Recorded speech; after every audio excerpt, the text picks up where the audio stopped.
Assalamualaikum warahmatullahi wabarakatuh. Kembali lagi di perkuliahan keperawatan medika bedah bersama saya Rafika Rosida. Pada kesempatan kali ini kita akan belajar mengenai glomerulonefritis. Glomerulonefritis adalah infeksi pada glomerulus. Nah, paling sering terjadi adalah karena streptokokal atau setelah infeksi streptococcus. Streptokokal glomerulonefritis atau SGN. Nah, glomerulus ini berfungsi sebagai filter. Jadi, adalah unit yang menyaring darah sehingga darah itu dikeluarkan sisa-sisanya dalam bentuk urin. Jadi normalnya yang terfiltrasi di sini itu tidak meloloskan darah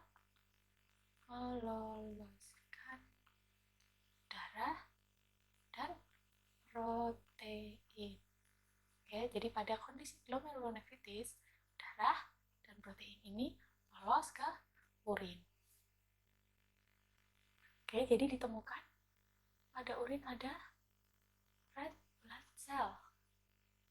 Pada urin disebut dengan hematuria. Kemudian yang kedua, protein pada urin disebut proteinuria. Protein pada urin pada pasien glomerulonefritis ini sedikit ya, tapi tetap ada proteinnya. Kemudian karena filtrasinya terganggu, maka penurunan produksi urin yang disebut dengan oliguria. Nah, si oliguria ini menyebabkan, karena yang terbuang sedikit, berarti yang terretensi banyak. Jadi dia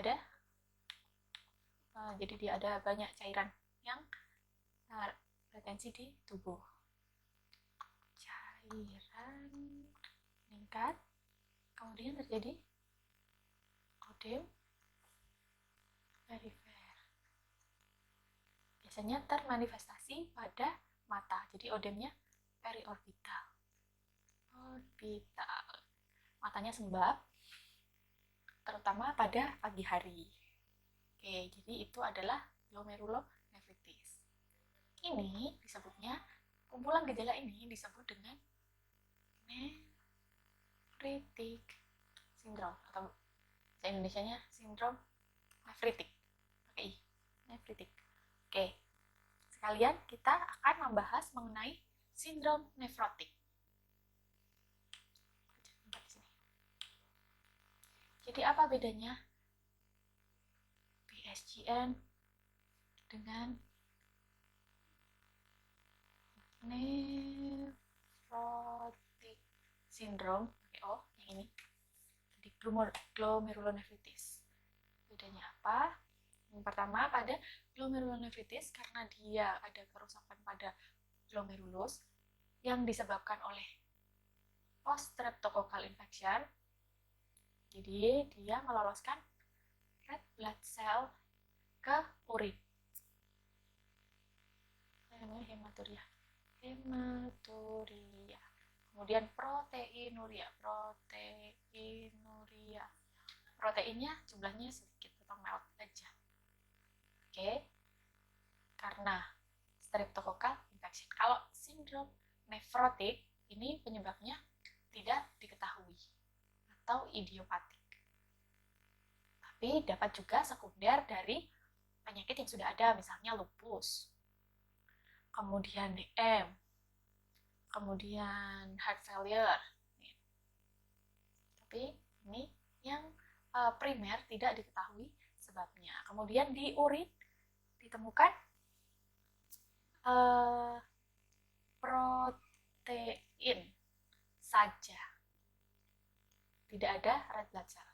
Protein nefrotik. Oke, protein saja. Tapi dalam jumlah yang banyak atau masif pada urin. Oke.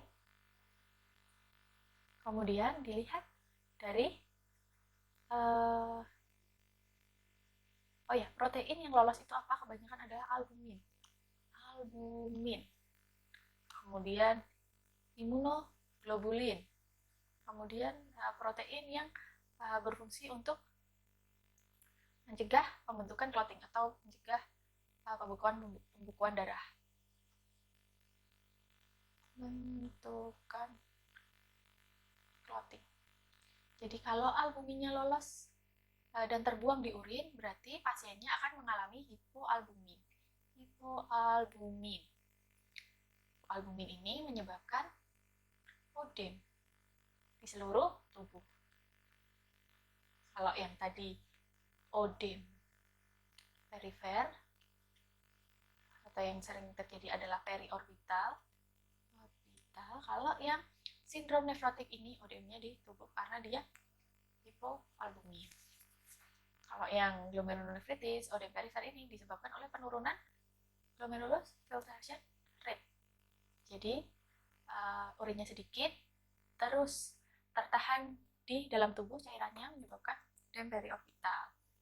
Kenapa albumin ini kalau kurang dapat menyebabkan odem? Karena sifatnya albumin ini adalah menarik cairan di dalam pembuluh darah. Jadi ada albumin yang membuat darah itu punya kekentalan.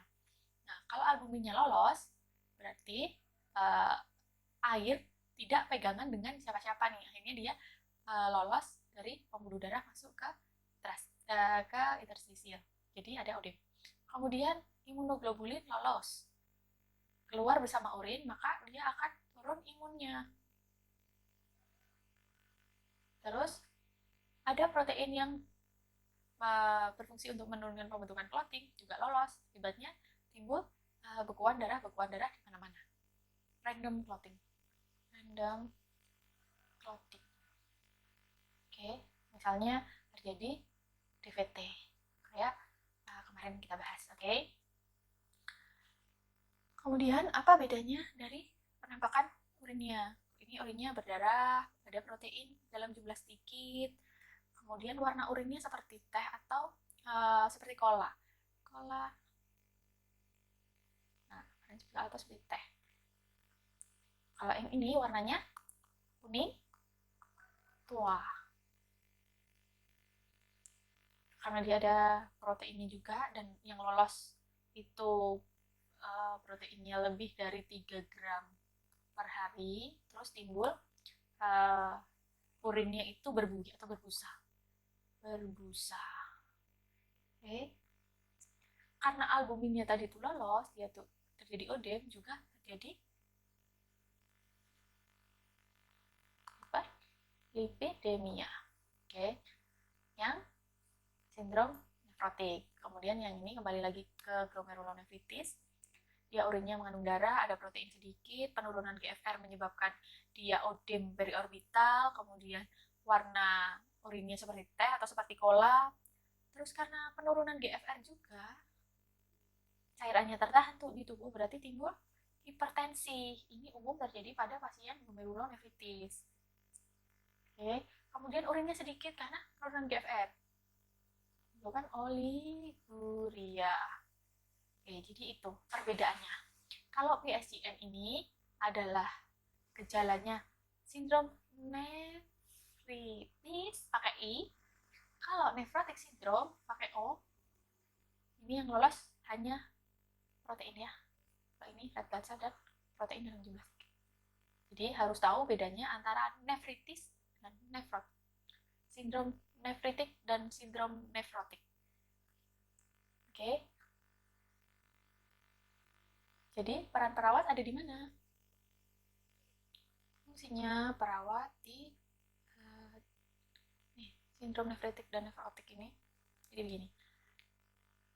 Karena sama-sama ada odem, berarti monitor cairan intake dan output.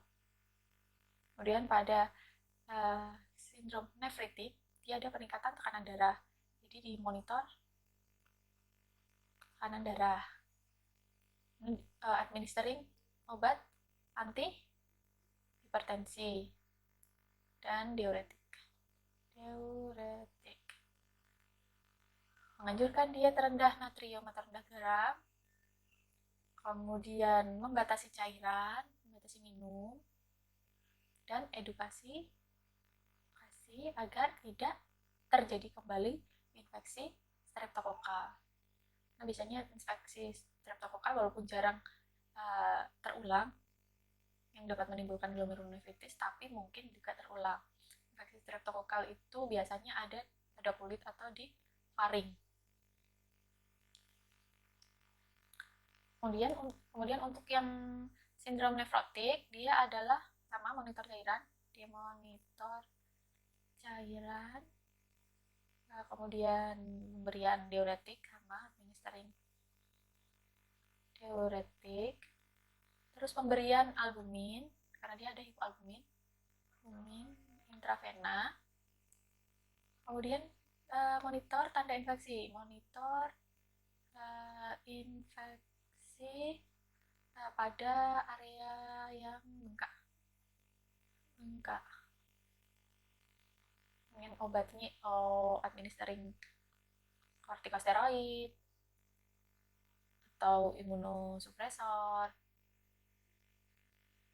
dan memonitor adanya clotting yang random tadi, karena dia protein yang untuk mencegah clotting dia lolos ke urin. Jadi monitor adanya DVT. Oke, untuk diet pembatasan natrium sama pembatasan garam, pembatasan minum, dan edukasi mengenai agar tidak terjadi lagi sindrom nefrotik. Oke. Mungkin itu saja yang dapat saya sampaikan mengenai glomerulonefritis dengan tandanya adalah sindrom nefritik dan mengenai sindrom nefrotik.